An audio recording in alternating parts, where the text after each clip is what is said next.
Today we're going back to France, to one of the largest bunkers the Germans built during the war.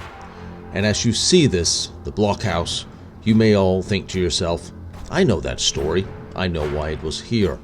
It was a huge magazine for rockets that was constructed to house and fire rockets towards England. Pretty straightforward. That's what history has taught us ever since. But why exactly is that? Now, we were told the rockets were stored inside and led outside through two openings, huge openings, in the side of the bunker and launched towards England. The Allies, during their Operation Heavy Crossbow sights, they have filmed them, they debated what and how to handle and deal with these German rocket sights. Of course, when the bunker came close to completion, they launched a massive air attack, bombed it.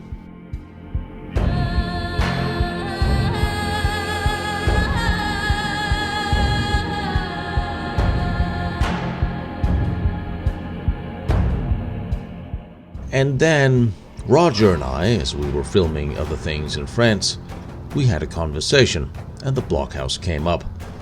And then things began to get a little murky. There is a mystery concerning the V2 site at Epelec, the giant bunker in the forest south of Calais in northern France. I went there many years ago, and the guidebook described that the bunker sat on top of a gigantic underground cellar with a spiral staircase leading down to it. And this, when it was captured, this was investigated by Madame Curie's son, who went into the basement with other scientists and came back up and announced that the Germans had smashed the water drainage pumps and the cellar was slowly filling up with water. And his best advice was that we let the cellar fill up with water.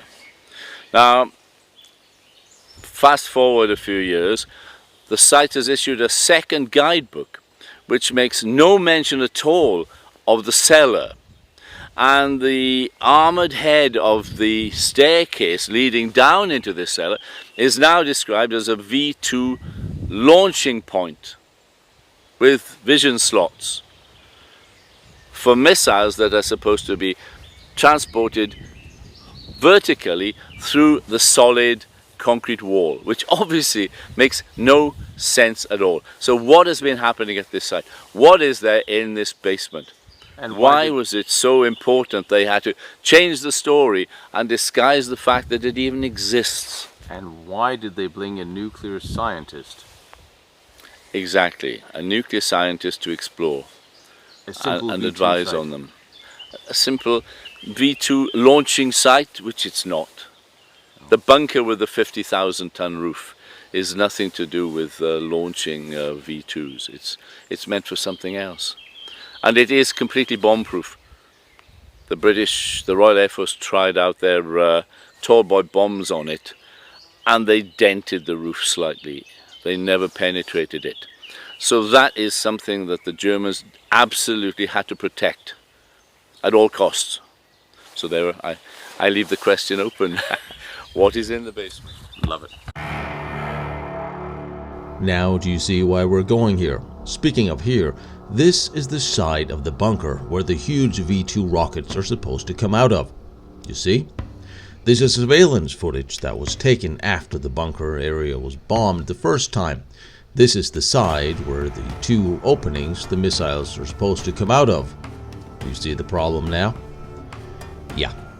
There's another angle after it was captured, of the same bunker and the same side. So let's get to it. Early in 1942, as the kinks with the rockets were still being worked on at Peenemünde, General Walter von Axam voiced his concerns that Erhard Milch was planning 8 gigantic bunkers on the Channel coast, from where the V1 and V2 rockets would be launched continuously, even in spite of the heaviest enemy counterfire and bombing. Of course, Hermann Göring would have the final word in the V1 bunkers. At this stage, Hitler was still somewhat skeptical about the prospect of the rockets making it to England at all.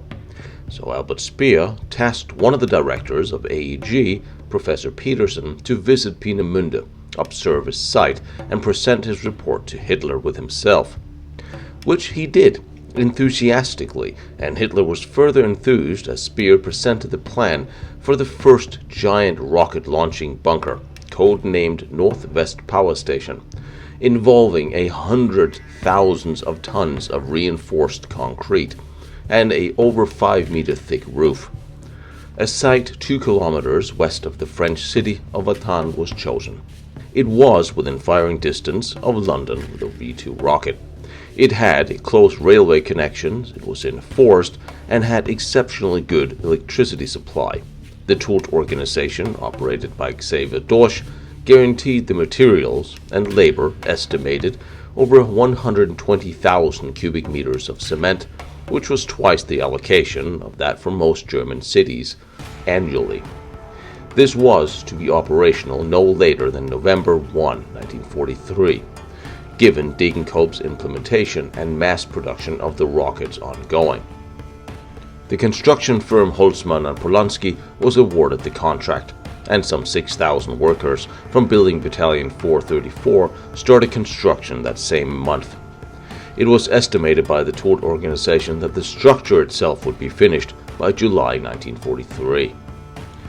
On the other side, the earliest report the British received about the huge bunker construction was April 1943, as enormous trenches were now being excavated here, seemingly some 80 meters deep, with a floor 3 meters thick. And also the first overflights of Peenemünde was now ordered for April, and the complex was logged in detail, but key details had been misidentified. The V1 launching ramp at Peenemünde was noted as a sludge pump, and the huge liquid oxygen plant just labeled a large building. Even the A4 assembly halls was noted as a particular possible nitrate house. However, the British, still observing the Vannes site, had not attracted particular urgency to it, and by June 8th, the Secretary of State for the Air did not see a need for immediate action at that point. Among the British scientists, intelligence, and Air Force, there was a vast difference in interpretation as to what the Germans may have been working on. Thus, they were looking for different things than what they saw in the aerial photos taken. Some were expecting to see a solid fuel rocket, yet not suspecting the liquid fuel was an option. Thus, some were expecting a 100-ton rocket and so on. But by June 9th, the reports began to pile up, suggesting various rocket sites that might be fired from at London. Long-range guns, atom-splitting bombs, and liquid air bombs were also suggested. Plans were being made to evacuate London, and they made preparations to jam the German radar in case the Germans would use radio control to guide its new rockets. Also, evacuation planning for Portsmouth and Southampton was made as well. Yet, at the site of Vannes, scaffolding was still surrounding the large bunker, and rails were being laid, and work was progressing, day and night. One would think a work site lit up at night would be easily identifiable, or at least suspect somewhat. Now, Dornberger had expressed strong opposition to the large bunkers for the same reason as the general. But Hitler saw these large structures and the rockets as a way to ease pressure on the Reich, and insisted that labor and material must be provided and more be built. Allied air surveillance at Peenemünde had also been scaled down at this point to avoid tipping the Germans that British suspected. But Dornberger was well aware of what might be coming and had begun to duplicate the rocket plans for storage elsewhere. And eventually Peenemünde and the rocket production facilities elsewhere throughout the Reich was heavily bombed. This changed the production focus of the rocket production, and it was now a so far unknown Major General of the SS, Hans Kammler, entered the scene. He was initially pegged by Heinrich Himmler, who took over security and production of these sites, with the construction security manufacturing plants, such as Doha Mittelbau, where a huge underground complex was to be established after the bombing of Peenemünde had taken place. Himmler had offered Speer assistance with the rocket program and its security, and with Hitler's support, on August 26th, Speer called a top conference between himself, Dornberger, Degenkolb, Otto Sauer, and Hans Kammler. Speer and Dornberger initially dismissed the SS general. Neither man had fully realized who he really was, and the fact that he had been chosen as Speer's eventual replacement had also eluded himself. Also, he was to be Dornberger's boss as he slowly took over the entire rocket program of the Reich. British engineers had judged that the Blockhaus would be destroyed in one large bombing attack, while the concrete was still being poured and wet. Thus, on August 27th, 185 flying fortresses did just that. 370 tons of bombs were dropped, and it was estimated that the building had sustained severe damage, setting the Germans back some 3 months. Hitler estimated the setbacks closer to 1 or 2 months, and the rocket attacks were scheduled for January 1944 instead. The official use for the Vatan Blockhaus was now, according to Speer, changed due to the bombing, and focus, with Hitler's blessing, began nearby in an old mine, where a 100,000-ton dome would be constructed to protect the rockets. However, it was later suspected and stated in the report that the La Coupole would be able to handle rockets twice the size of the A4. Vatan was redesignated a liquid oxygen plant, supposedly. Construction would continue at the site until July 1944, and it was bombed repeatedly due to the continued activity. In fact, during this period, some 40% of Bomber Command's assets were dedicated to the Operation Heavy Crossbow sites, unleashing a massive amount of bombs, but the Allied bombing never actually hampered the German small mobile launch sites from firing the rockets they had been provided. So we wonder why these huge bunkers were constructed, when we all knew, as did all the key German involved at the time, that it would be bombed by the Allies, and they may actually have helped the Germans somewhat by diverting Allied aircraft to bomb these useless sites. So it was now suggested it became a liquid oxygen plant, although little evidence for this was actually found, and the problem we have with this site is that the bombing cited it was a bunker to fire rockets from. However, the post-operation report, as the Allies set foot inside the bunker, clearly stated it had no offensive function. And early on, as Kammler reorganized the rocket program, he had foreseen this and insisted that a liquid oxygen plant be installed in the Dohr-Mittelbau tunnels also. As the bunker sits today is as it was found after it was captured. So let's take a look, as it seems the official reports contradict each other. At the time the Allied inspectors arrived here and worked out their report, these are the observations they made in 1944-45. It was not clear from the aerial reconnaissance what the bunker was actually for, but it was expected to play some part in the long-range weapons program. So it was bombed repeatedly, the first time August 27, 1943. However, already by November the site had been cleaned up, and by December good progress was made in erecting a larger, stronger buildings on the southern part of the old foundations. From what I read, the large structure we see today was designed and built after the first bombing attack, which raises more questions that I will cover in a minute. Remember, Speer said they gave up firing rockets from here after the first bombing. Now today, the main building stands at 83 by 43 meters and is 22 meters tall. To the north was a bunker for a small power station. Inside the floor of the large bunker, the ceiling was some 16 meters, and before you ask, the B2 is 14 meters tall. Several rails were laid leading to the buildings, and one large track railroad ran through the main large building. The entrance to the bunker was protected by two very large bomb-proof concrete-filled doors, same as were found more of at the material dump found nearby. No other access was found into the building.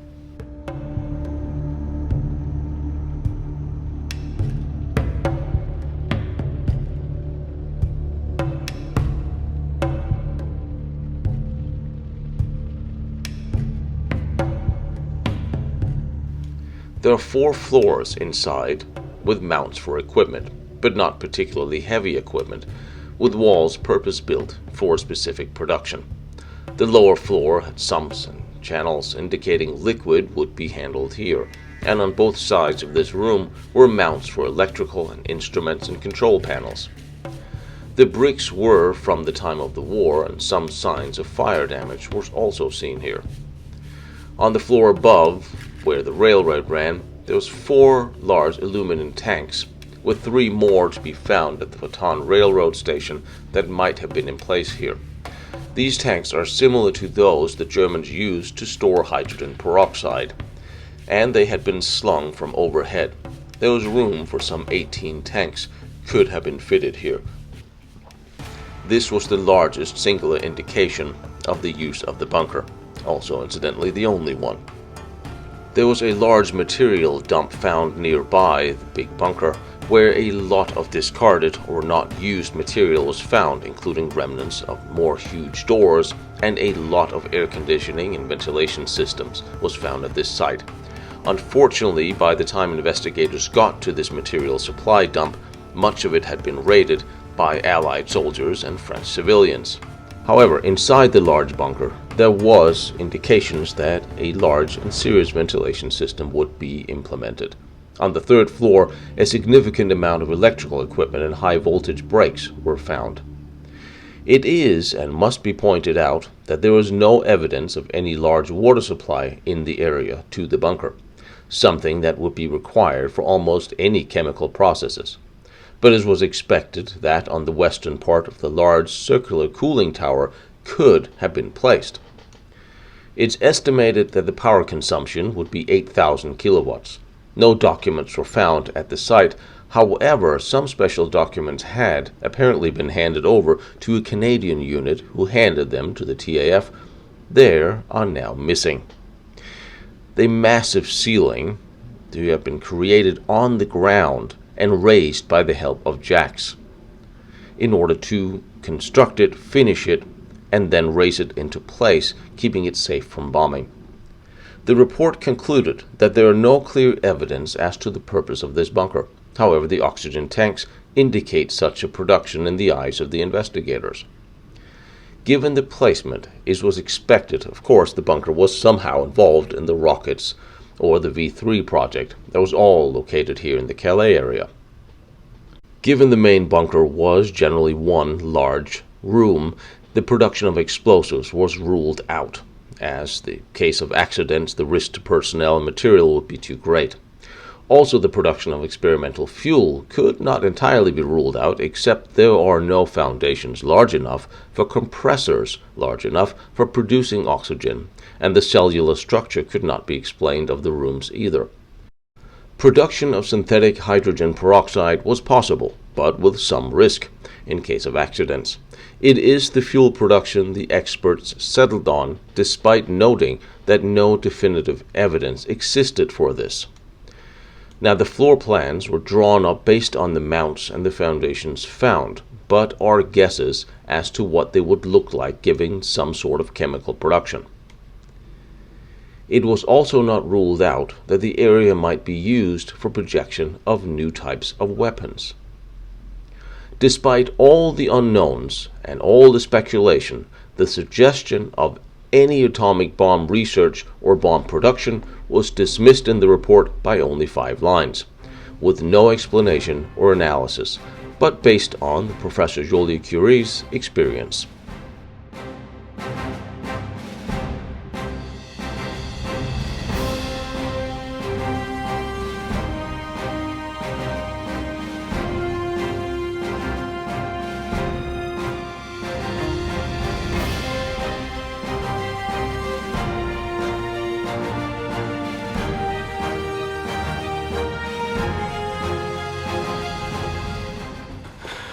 Wow.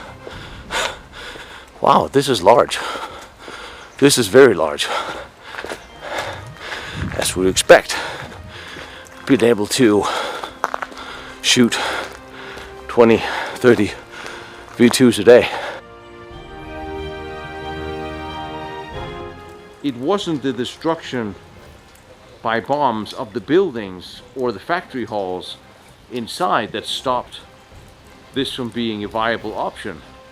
It was the earthquake-like effect these bombs would have. That is what made this an untenable position. But still, it's hard to understand they went through all this. 43, 44, they should have known better. They should absolutely have known that this was not going to work. And mobile launches was not that far off, making one wonder if rockets were the original reason for this construction.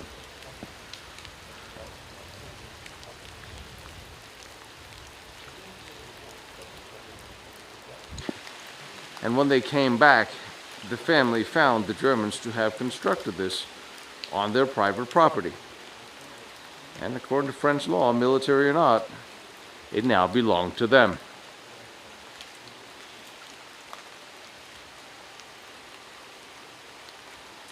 And I will say, I guess the Germans left them a permanent tourist destination.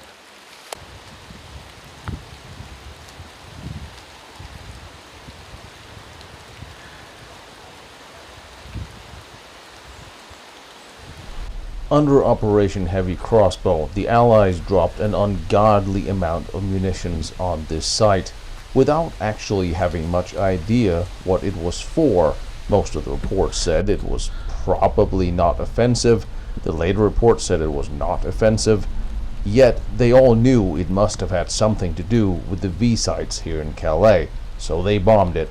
Then the Germans repaired it and started building something else, and it was bombed again and again and again. And despite all of that, it still stands. The worst of the damage from the tall boys dropped here was after the site had been taken by the Allies.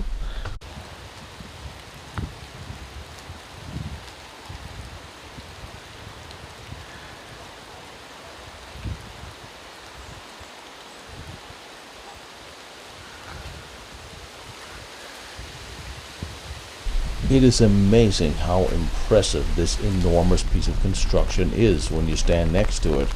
It's something like I've never seen before.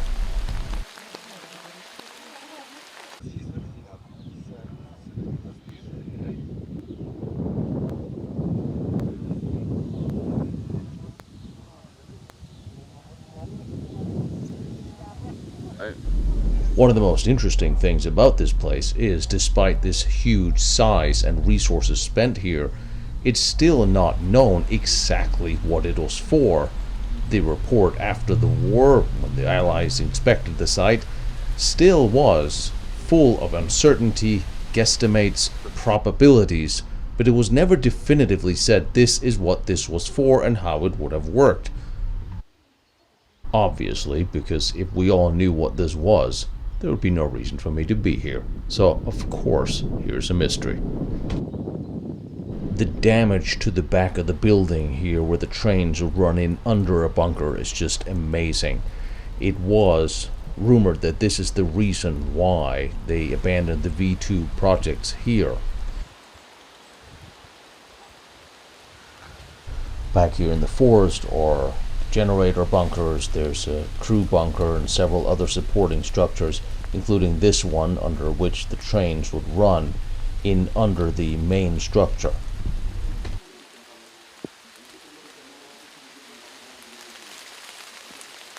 So this is the small bunker next to it that should have been repurposed for crew. It's rather evident that something hard and heavy hit it fast. You see all the explosive shrapnel in the walls.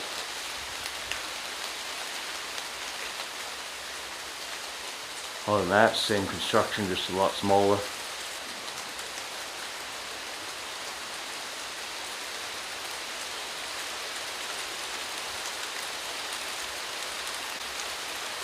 Now obviously this took a lot more damage than the big main bunker.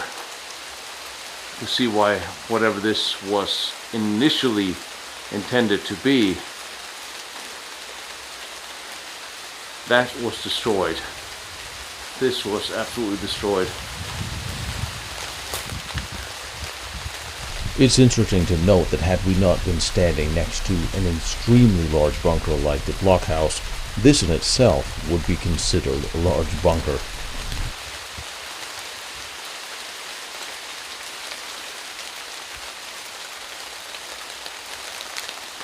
This is part of where the trains would have come in, with the parts and the rockets that would be loaded and stored in there. Part of this, from what I hear, was repurposed as a crew shelter. Let's see how that went. I think there's a gap in here. This is the other train hall that also didn't make it. There's something here.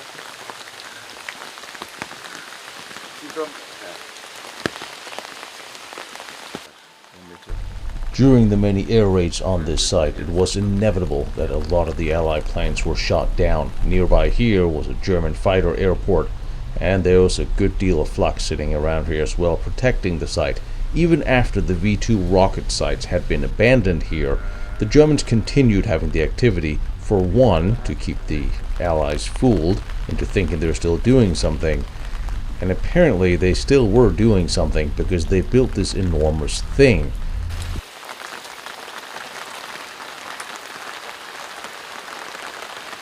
I think this is the first all-rain documentary I've ever done.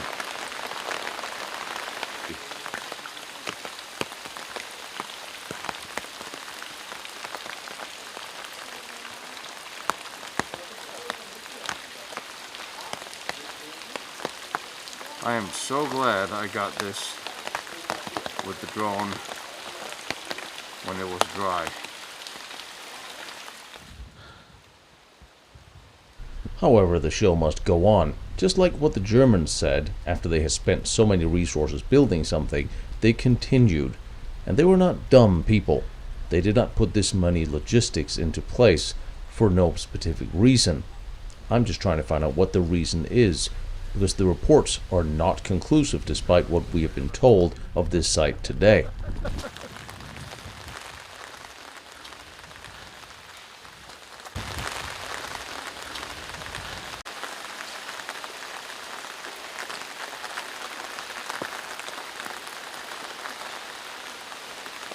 There's something fascinating about destruction, about how destruction looks, for some reason. This was not a bomb hole. That's a bomb failure. But they're symmetrical. Oh, but there are a lot that came. A lot of them came down in a stripe. Yeah, we told, I think 200, how many did they say? Oh yeah, 260 something. Yeah, and then we got to look at how many of them hit. I mean, they dropped a lot, but how many of them actually hit the building? Sure, indeed.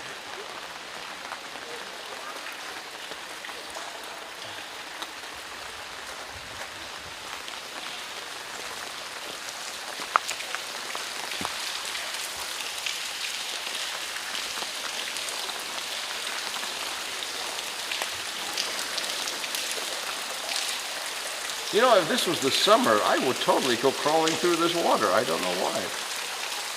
It doesn't look that cold. And the trains will be down here. I think this water is cold all year round. I'm from southern France. Ooh. And all water probably in northern France are cold.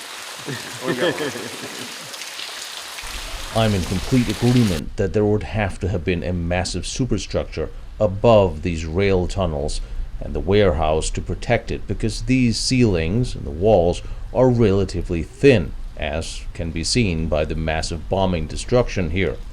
However, that poses another problem, because as Allied reports clearly say, just support backed up by the Germans, the massive roof in the large southern section, the big bunker, was built on the ground and raised up by huge jacks.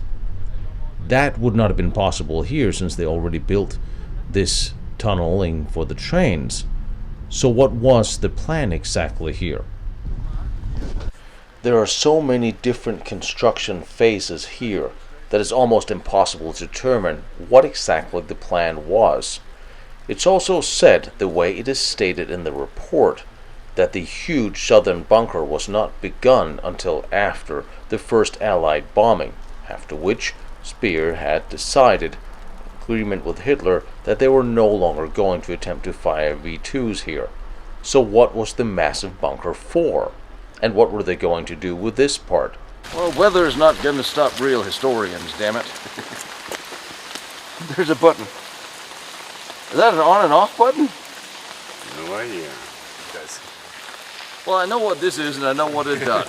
I know what this does, or did. you know what happened there. I know what happened here. This is where the cheese fell from the sky.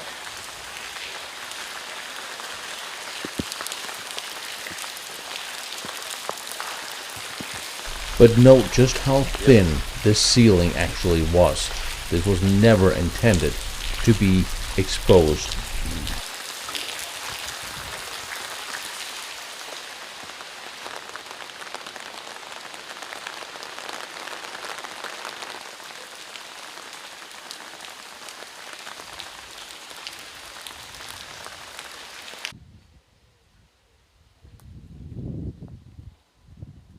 Many of the smaller supporting bunkers for crew and shelter, generator, are sitting in the forest around here. Many of them have been completely destroyed by the heavy bombardment. Obviously, they were never intended to take such a pounding as the big bunker was. It makes it very hard to see and identify what some of these were, and there are still plenty of remains sitting around here. The place was almost entirely deforested by bombs at the time of the war and have only slowly grown back.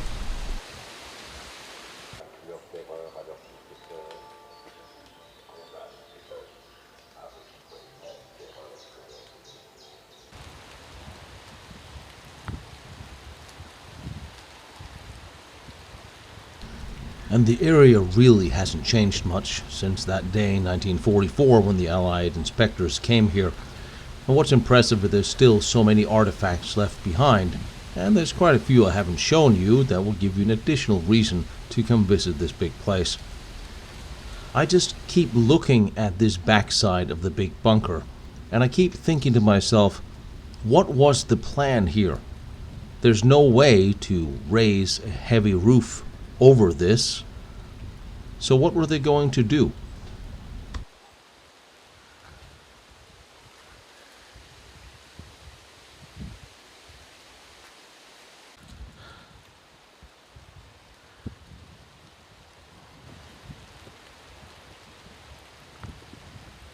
And I cannot stress enough how much this is worth seeing. I don't exactly know what I expected here, but I'm finding something so much more than I thought.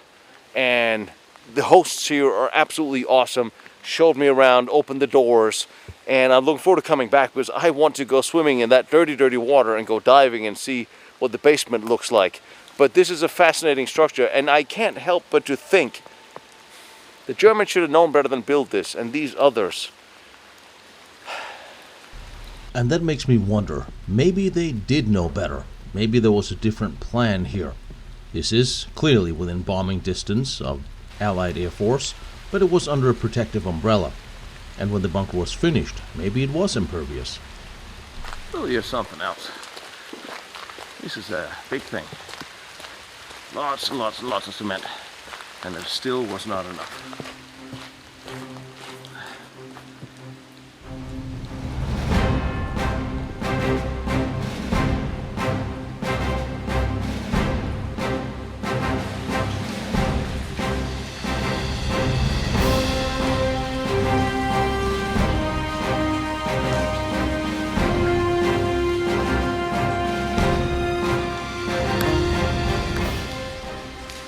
This is one of the gigantic steel doors. And stop. This is where you need to pay attention, because there is one significant change that happened after the war. They elevated this part of the floor of this building. Means as you could see, the huge steel door goes far down deeper than the ground upon we're actually walking today. It goes down to the original level of the rail track. It's been elevated by some 8 to 10 feet, it's hard to guess. Not entirely sure why. It had something to do with accessibility. But if you look in throughout the floor, you'll see it eventually will slope upwards to the inside. But this would be a lot deeper if you imagine it. Still, there's plenty of headroom. So is the car running? And that brings me to the next problem here. Here we are told that rockets would arrive on rail cars, even if they are 10 feet below me. They will be raised here and then driven into firing position outside the bunker. However, these slabs that are dividing the room, I can tell from this groove, was always supposed to be here. That would have lowered the floor throughout this entire section, making it impossible for any rockets to be stood up here. This does not look like it was a post-rocket firing design feature. And we are supposed to believe that the rockets would be elevated here, then driven down for the end of this, which had been sealed up since, and fired outside the bunker. Yet, if the design inside here is consistent, then that wouldn't be possible either. Or the slabs were put in place afterwards for the liquid oxygen factory that was also supposed to be here. It's a little hard to tell because there are so many stories that are conflicting. And stop. Look at the ventilation hole next to the rocket. Remember that.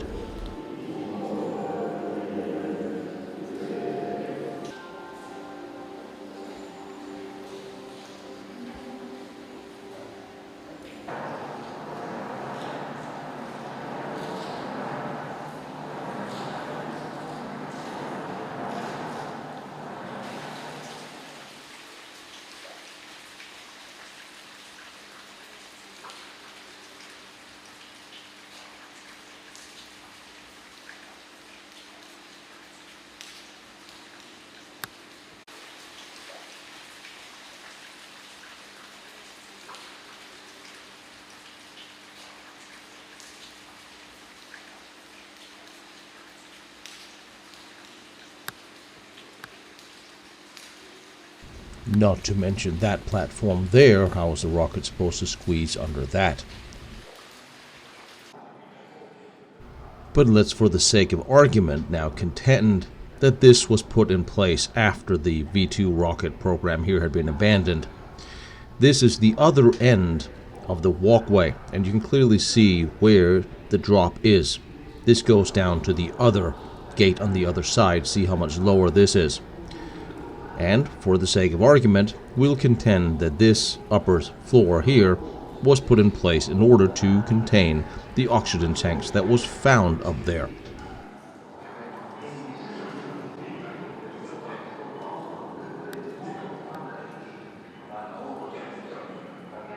Several large tanks was found suspended up here at the time the investigators arrived. Several more were found who had been dismantled and were ready to ship out.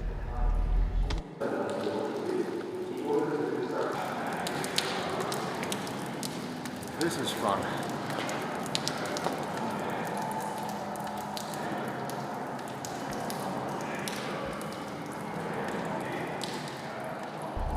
And yes, you'll hear me say that during the war, no bomb penetrated the roof, and yet here's a hole, and there's a very large Grand Slam hanging right here. However, this was done after the bunker had been taken, and the Allies had plenty of time for target practice. During the actual war, the Germans occupied the place. No Grand Slam actually penetrated the roof.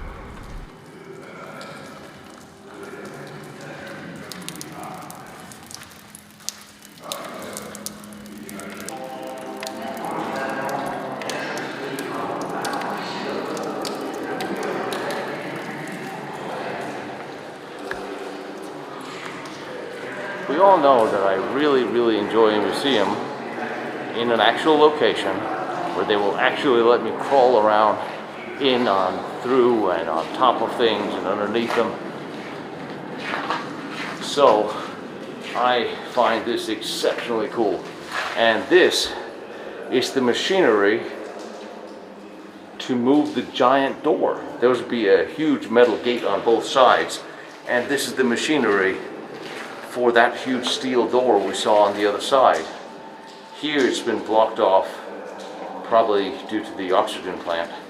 And I wouldn't put it past them to make something that will pull such a heavy steel door just with one little handle.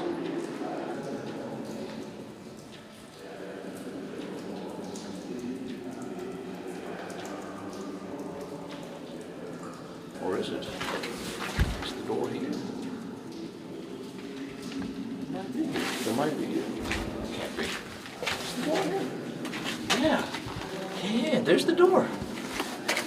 There's the huge steel door sitting down there. So the door is here.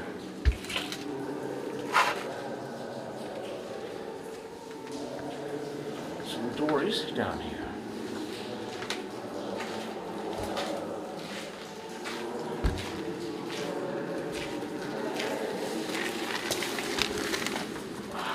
The doors were a heavy steel design. It was then filled with concrete.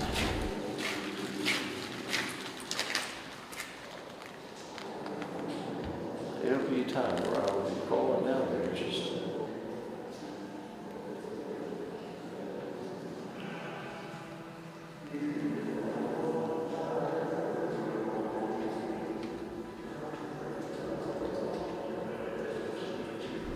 And there have to be rollers underneath. But right now that's filled with water, so I'm going to have to wait with checking on that. But it's amazing how little it would take to move such a large, heavy door. That was cool. That was fun to see. So, but this must be a newer piece of the construction here, since this is where the rockets would move down this hallway. So some reconstruction was done for the oxygen plant. Assuming that is what it actually was.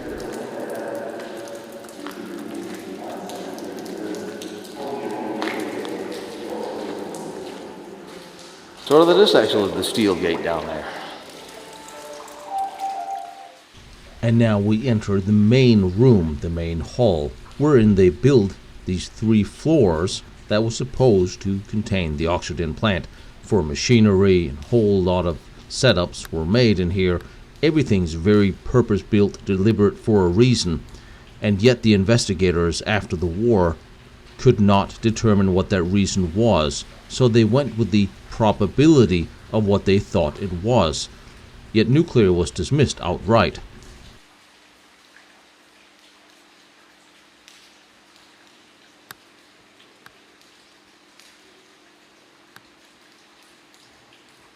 And yes, if you have a Disney bomb, you may as well display it. Why wouldn't you? That little thing on ground penetration munitions. And I think I laughed at the name then too.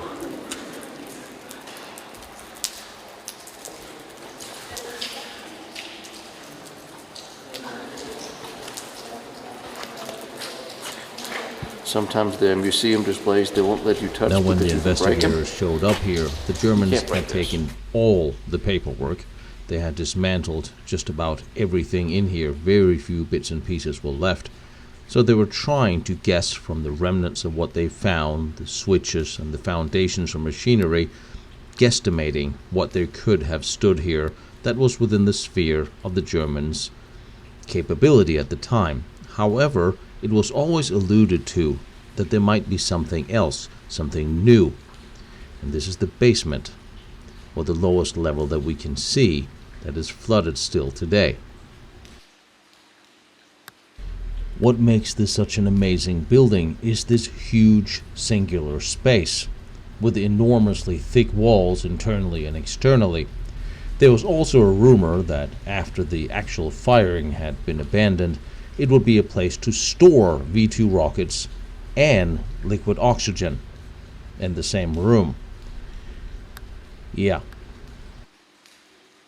However, the German designers did believe in their design, I suppose, but they were right, because no bomb could penetrate the finished roof. The damage here was done from beneath of all the Grand Slam bombs, creating an earthquake effect that would destabilize the equipment inside the building. At least that's what we're told.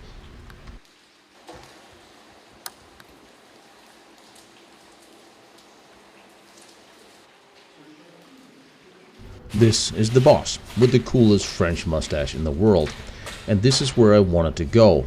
The small octagon, that's the bottom of what's supposed to be the launch command center, the observation center, which apparently have a very interesting acoustics that I did not test, as I did not know this had been tested before I got there. So this is the bottom of the control tower.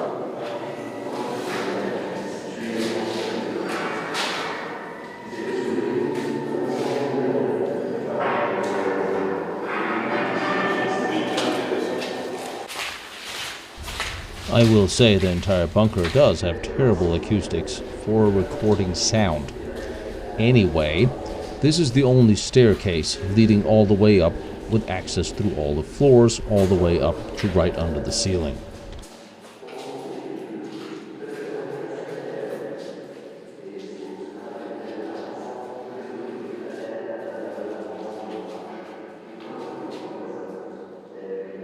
I'd like to get the mustache in the video.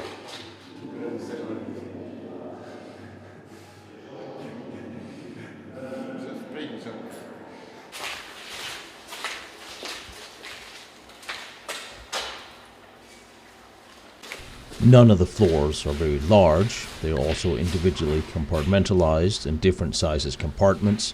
There are technically accesses through the floors and ceilings and some, and they get progressively smaller the higher up we get.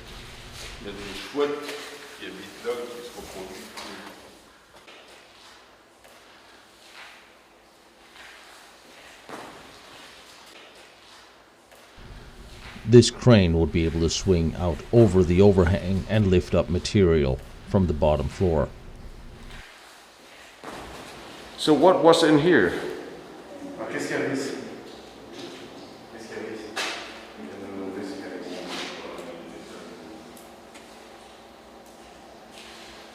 is a production storage. Technical. Here there was a confirmé tout block, and there used to be a floor on top of the concrete blocks over there. A floor.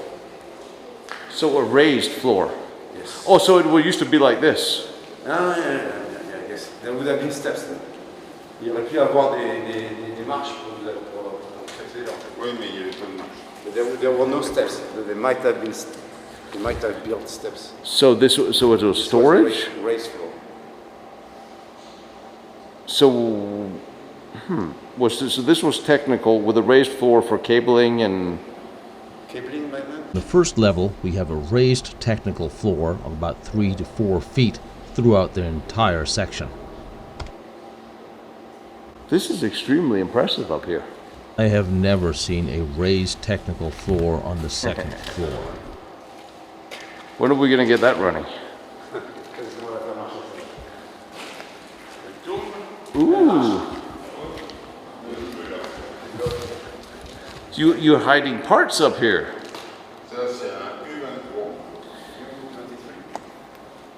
So, wait a minute, so all these were air intake tunnels for the oxygen plant.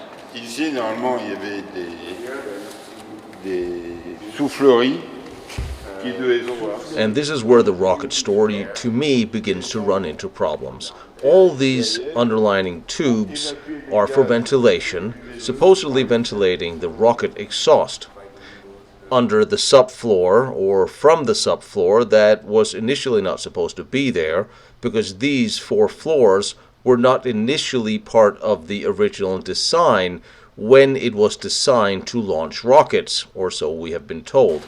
So, but I'm still unclear on how anybody would wheel a rocket out of there and then fire it. So there would be no. So to answer the question you asked earlier, The exhaust gas. whether Yeah. it had been walled from the start, or they walled it later when they changed plans. Yeah. And so there would have been anyway exhaust coming from this way and might have gone more inside the building. Yeah. So the plan was to have blowers here and push the exhaust this way. The rocket exhaust was supposed to be ventilated out of these grooves, which would make sense. What doesn't make sense is the way the Germans prepared to do it, not to mention the fact that of this exit to the firing ramp, the Germans had not proposed or planned to install a blast door facing the rocket. They were going to leave this open. Thus, the jet exhaust or the rocket exhaust was going to enter the open door into the bunker, be met by counterventilating fans that would then blow the rocket blast up through these grooves in the side of the building. That makes absolutely no sense to me. The rockets would be assembled inside this huge bunker. They would be fueled, they would be armed, then they would be marched down the hallway and out of the groove of the bunker and fired some 20 yards outside of this opening. On the interior, there would be heavy steel doors separating the compartments, but not to the outside. Thus, the technology was simple and it existed for these huge blast doors to the interior. Why would there not simply be one on the outside as well, and expecting to have to deal with ventilating gas? Not to mention, we have all seen the videos of the blast or the explosion of when a V2 would fall on the test ramp in Peenemünde without a warhead. So would you imagine if a V2 fully fueled with a warhead would have a malfunction and explode on the ramp right here outside 20 yards from the observation tower, or the launch tower? I have a problem with this whole setup. It makes no sense to me. Now, the double problem we're facing, the report mixed with Speer's post-war statements that the bunker was built to launch V2 rockets from, but when the Allies bombed it the first time, the Germans cancelled the rocket launching program here. Yet they continued then to build the huge northern bunker with what was supposed to be a rocket port that was then supposed to have been filled in. And yet there are no photos nor surveillance photos of this port if it existed. And there certainly is no room for a second rocket opening, as we are told there were today. So where did the story come from? The odd part is, if we take the Allied reports and prisoner statements later, such as from Speer's, there's a lot of contradictions. It has also been suggested that the huge bunker was planned on housing large missiles and a liquid oxygen plant in the same room. The rockets and missiles would be assembled and prepared and taken to launch sites from here. Its walls were up to 7 meters thick in some places, and the bunker's working level descends more than 6 meters below the ground that we can't see today because of the flooding. There's more to that. The plant would, or could, have housed 5 Halen compressors, each capable of producing some 10 tons of liquid oxygen per day. About 150 tons of liquid oxygen were to be stored in the insulated tanks on site. The facility was intended to store up to 108 missiles also, and enough fuel to supply 3 days' worth of launching. The Germans planned to fire up to 36 rockets a day from the site, according to contemporary writing. No doors, however, was to be installed for the rocket to leave from, although parts of more of these huge steel doors were found at the dump. One interesting note was, in Philip Henschel's book, he refers to the lower level. He made references to various other types of weapons and upgrades of V rockets and special nuclear-tipped rockets to be housed here. Now, I understand you have a giant bunker, you can't use it for what you expected to, you want to reuse it, you build this little hotel-like structure inside with an elevated floor, lots of technical for repair, and what have you, you're going to produce something or fix something. I understand that. However, I'm not entirely clear on, Speer said they stopped thinking about rockets here after the first time it was bombed. and only the southern part of the bunker was intact enough that they could use it. The northern part, as we saw outside, was completely destroyed. We also know from contemporary Allied reports that the huge, enormous roof was built flat on the ground and then jacked up into position, and the bunker was built underneath it. And when it was bombed, it still had scaffolding around it. Had all of the outer walls been built, or not? Was it, as Speer said, they rebuilt it for a different purpose after the first bombing, in which case there shouldn't be any rocket ports at all, should there? Yeah, there's a core. Where did he drill the core out from? Or did he drill it? Vous l'avez fait ça? C'est vous qui l'avez fait ça? Ouais. Yes. Why? Tout ça. Pour enlever pour enlever le bloc. That's when he removed the block of. Oh, that's what. Okay. So he made holes like this to remove it. So it wasn't so. Yeah.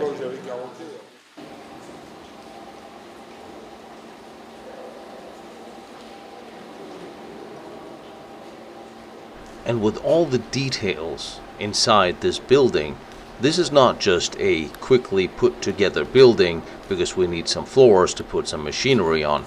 This was well thought out, designed for a specific purpose, and yet we do not know what that purpose was. Now it makes a little bit more sense. Ooh, big stuff.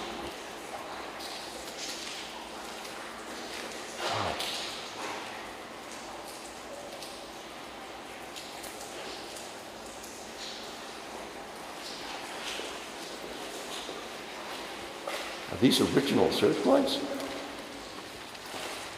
Ah. Okay. So this was for the oxygen plant.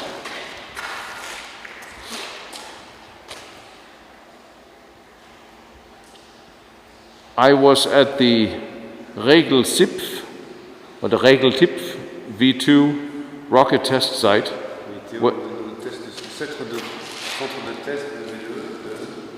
In Austria, where they made liquid oxygen in an old brewery. And it was not as big as this. There was just one big room for liquid oxygen.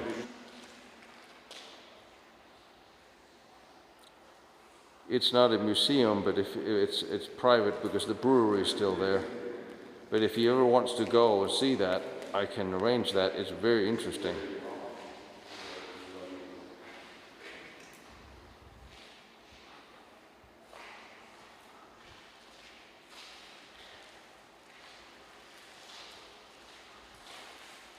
So this is ventilation from the oxygen or from before? That's for heating.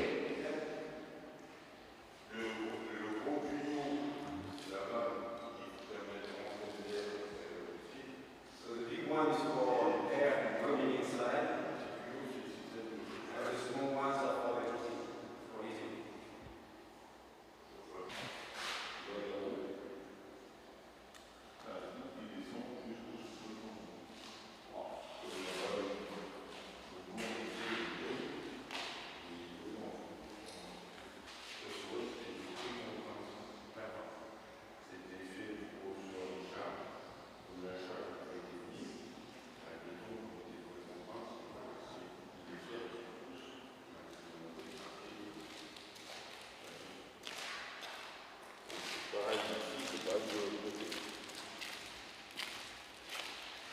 This hole goes all the way to the foundations.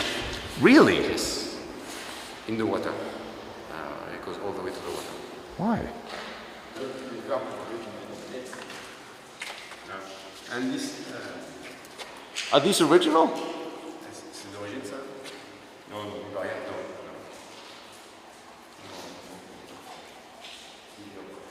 Interesting. I don't know why. This is an armor plate? No, it's not.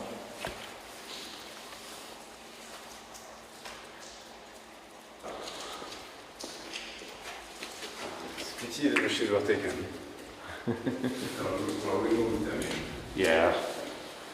Imagine, there are 6 of the machines from there.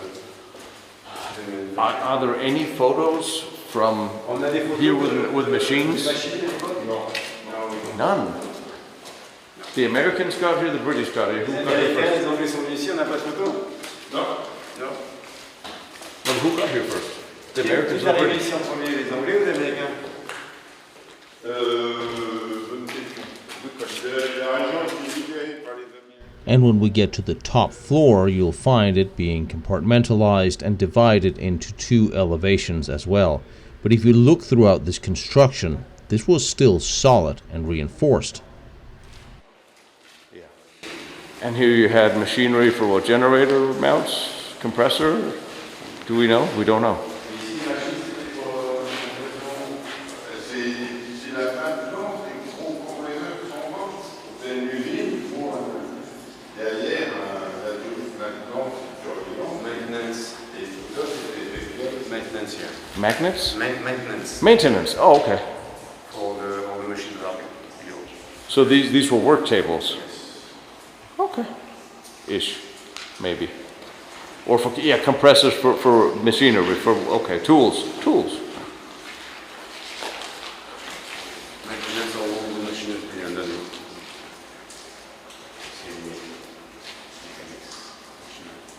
Did he ever ask the American archives if they have any photos from the liberation? Vous avez demandé aux archives américaines peut-être savoir si on a des photos de la libération ici. Non, ils never done it. Huh? No, he's never done it. He's never asked. All right, don't worry, I'll tell them I'll ask.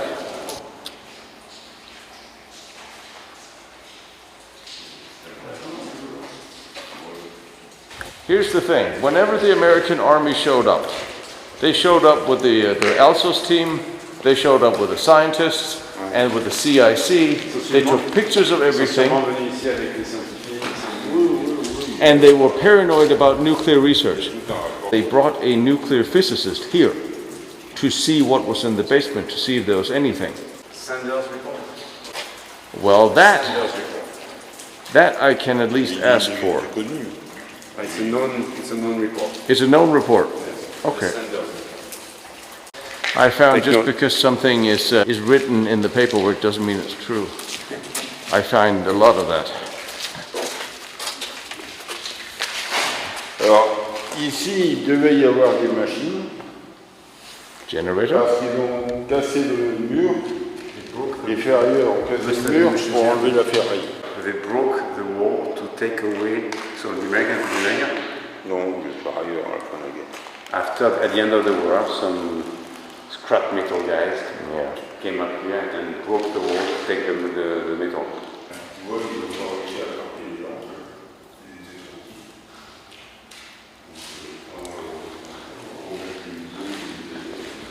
It's actually an interesting note to see that this is red brick on the dividing walls in this enormous structure. Somehow you would have imagined this was solid concrete rebar. But it was built later on for the oxygen plant. The only place I have seen a compartmentalized building with holes in the floors is where they made explosives, although this was also ruled out by the report given the confined space and the danger if there was an explosion. But that is the only place I've seen such connections between floors. This is interesting.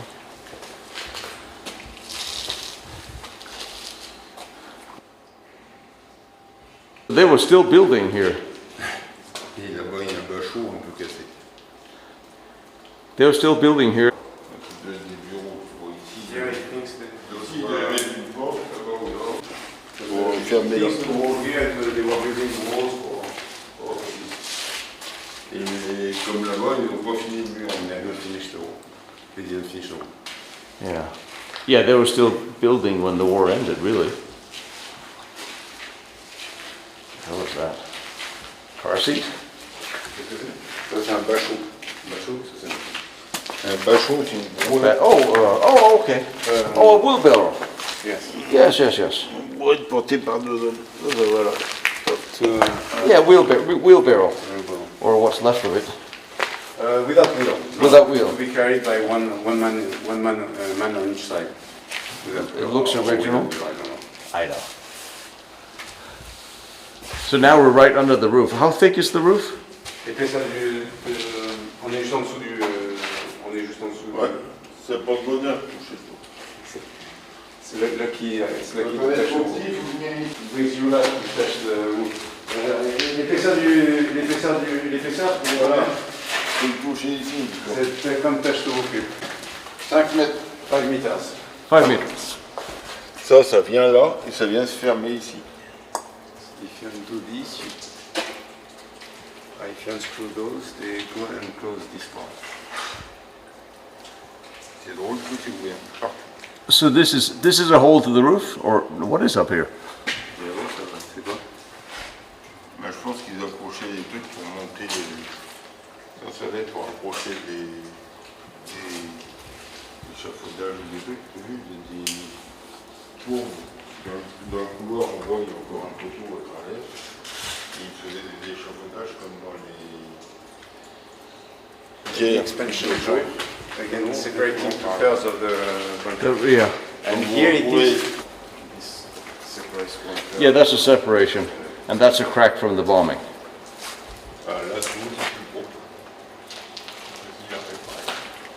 And he thinks they were Vous boulonnez ça, le retournez, puis vous boulonnez tout petit.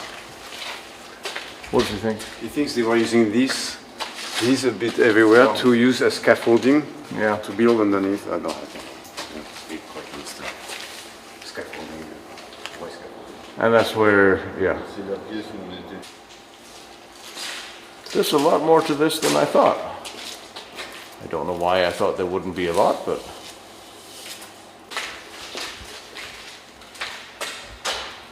I've seen that before, but not there.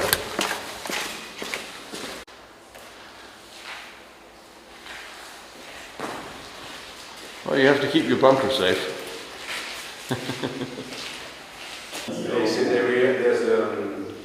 There's a nest of owls. It's just this one, just this place. I'm good with that. Une année, j'ai eu les petits dans Blockhaus. And one year you had the little ones, No. owls in the bunker. Parce que... C'était arrivé ici. Ah oui, c'était en Blockhaus. Ici, il y a le bunker à l'intérieur.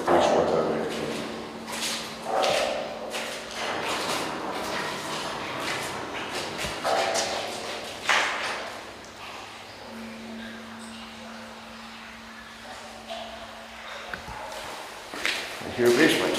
Oh, there's a boat here. Yes. I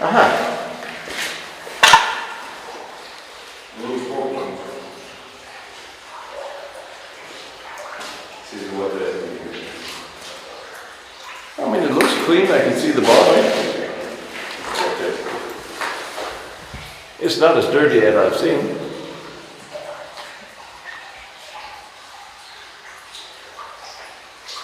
So this is the ground floor. This is it. Ça, c'est le plus bas, c'est ça? Oui, mais le temps, s'il va se promener, Okay, so here, he says there are some holes there. There are Stairwells? Crawling in the wells, wall? yeah, there are wells. Oh, well, okay. There are some, he says you walk there and you don't pay attention, you can fall into a well. So there is something down there.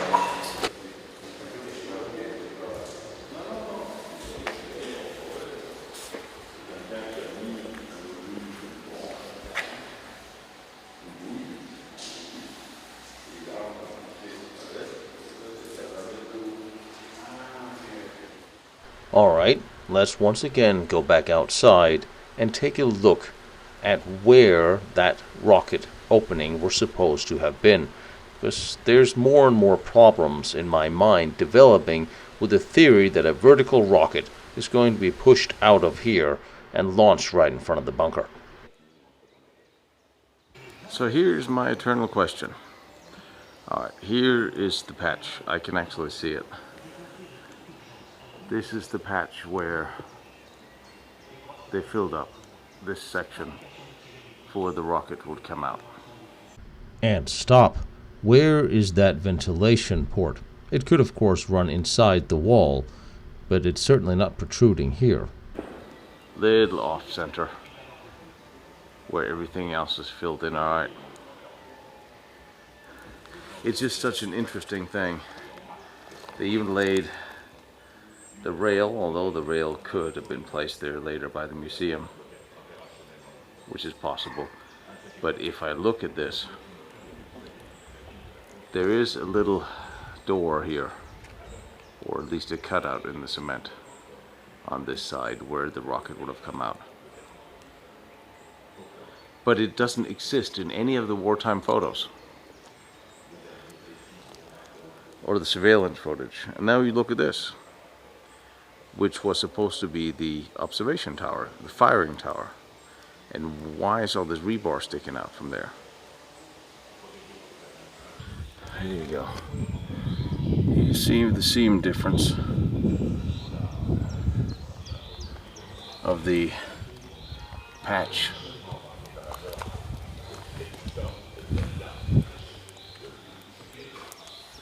Well, but here's,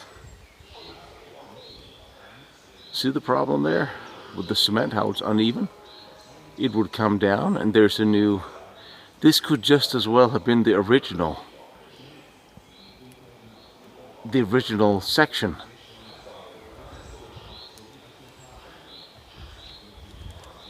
It was a little off here. It's on there. You see here in the original construction site, as the layers are uneven here as well. They don't match up in straight layer, all the way throughout the construction process.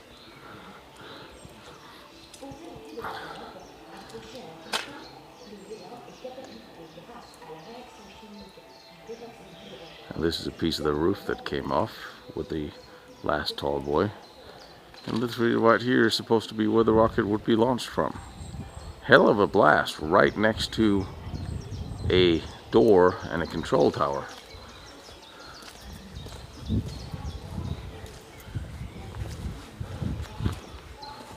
So if we're looking at this entrance again, that the cement is mismatched in a straight line up, this is where the patch would have been, rebar sticking out of it. But there's rebar sticking out throughout the whole section, throughout the whole side of the wall.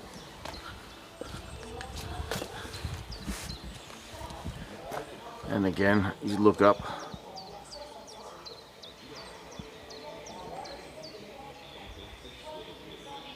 so here's the patch.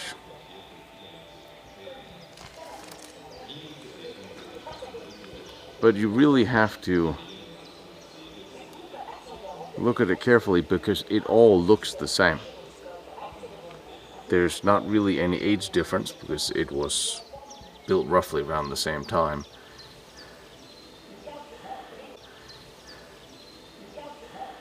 These tracks are not original. As you can see,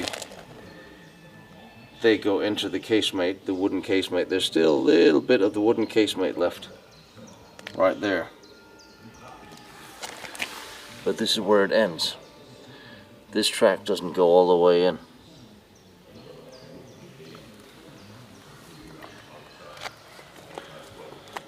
So, certainly the foundation, it's just firing rockets out of this. This is one of the more amazing pieces of construction from the Second World War that I'm a very big fan of.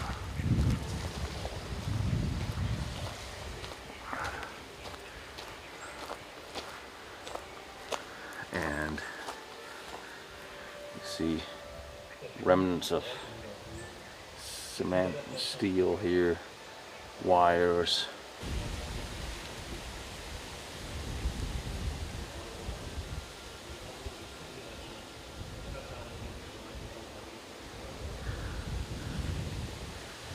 And the control tower that was never finished.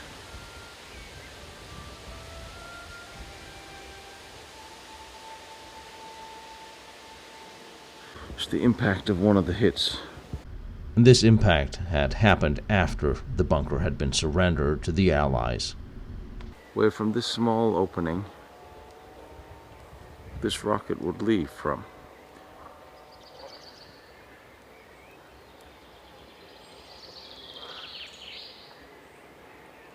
And we have to stop again and remember the mobile rocket launch ramps, the V2 setups that eventually were to carry the day, so to speak. The V2 was a new, delicate weapon with a delicate guidance system. It had to be launched specifically from an absolutely flat and vertical ramp. It had to be calibrated, fueled up, and fired almost within minutes so it wouldn't freeze up from the liquid oxygen being cold. You're now telling me that you had a bunker full of these standing vertically, being moved around vertically, and vertically being moved into its firing position. Knowing how delicate this was, that would require a very specific wagon to move it so it wouldn't fall over, tip over. The potential for accidents would be quite high, I would say, since the weapon would be rolled out of the bunker, fully fueled and armed and calibrated, so it couldn't be shunted around too harshly or too hard. Where's the cart or the firing ramp, the mobile firing ramp that would move this weapon around vertically? I'm just saying. And let's take a floor plan, any of them. If you look at this carefully, it is absolutely clear that there was never going to be two rocket exits on each side of the tower. There could at best have been one to the side. And I still don't think it matches up with the description of how we are told today this was supposed to happen.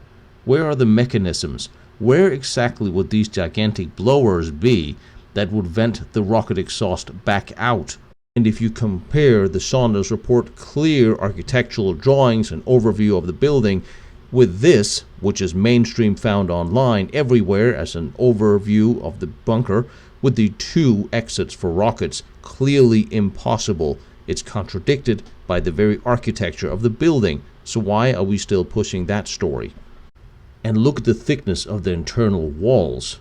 There's no way a rocket would have gotten into the center of space. So what was that supposed to have been? These walls are too large for being an afterthought for the oxygen or hydrogen peroxide plant. What was supposed to have been in there?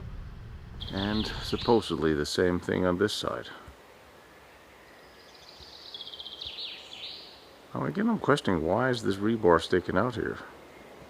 They would only do that in order to construct something else.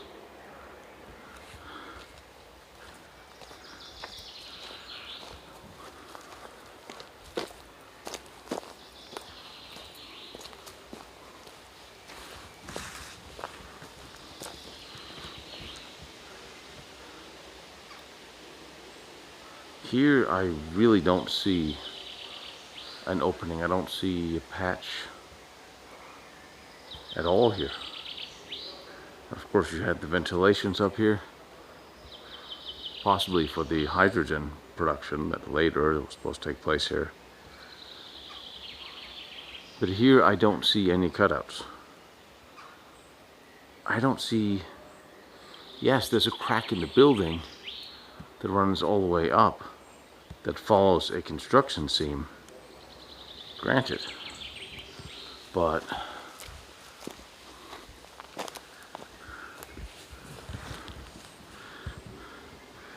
a seam where a rocket would be able to enter or exit from this side of the wall, there just is none. Looking at this wall, there's just no way.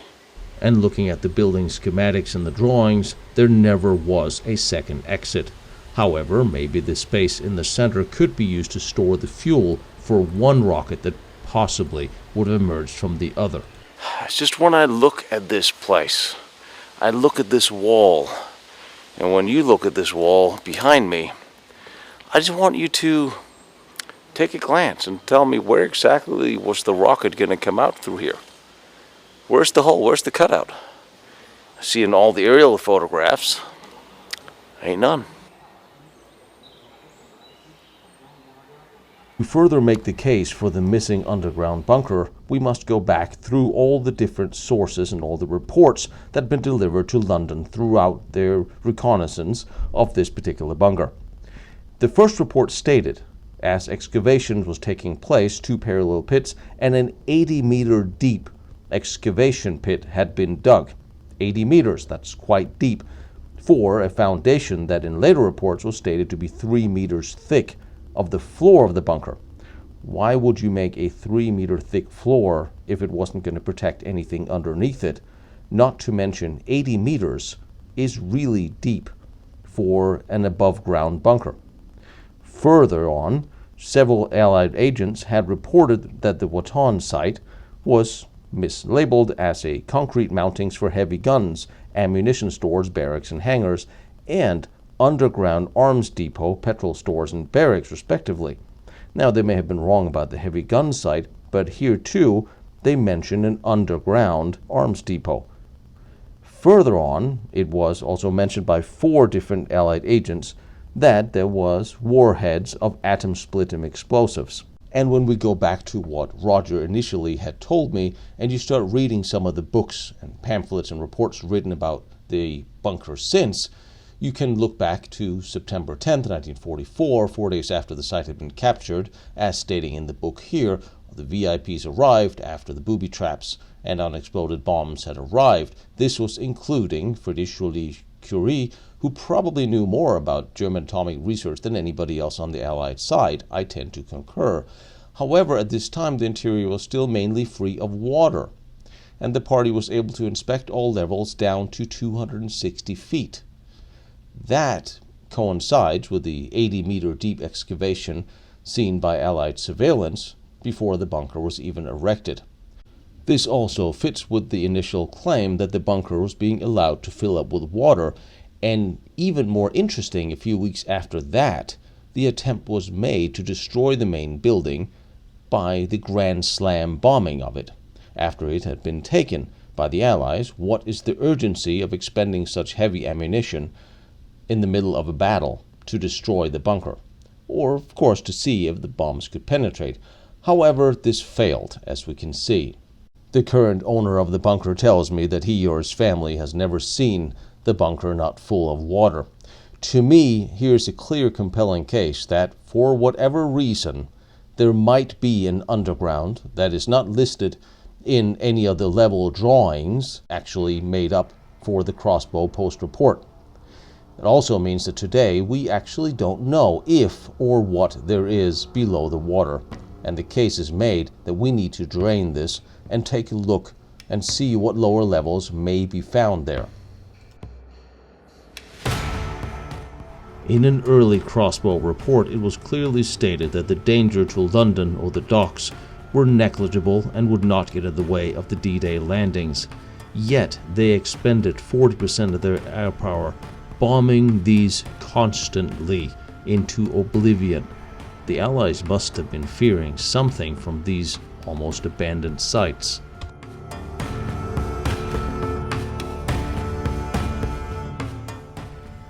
And at this low-level reconnaissance overflight before the bunker was inspected, you can clearly see the missing impacts on the roof. Those did not happen until after the bunker had been taken and inspected.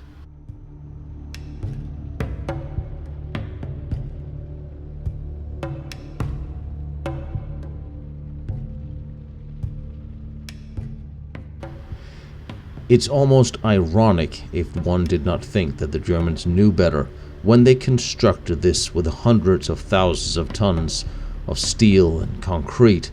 The mobile launchers were already constructed and operational, and it was thereby obsolete before it was even complete, which it never was. And it could have been replaced by hundreds of more small slabs with small mobile launchers that were actually bringing the war to Britain. It boggles the mind to think that the Germans, clever as they were, would expend these masses of resources on these enormous sites, knowing they were not needed and at least initially vulnerable until they were complete. So all over the forests around here, wherever there's a V2 launch site, mobile launch ramp, this is all you'll see. A small piece of cement slab where the rocket will be able to be. I spoke with the owners and he gave me permission to drain this place, which I'm looking forward to doing, see what we can find.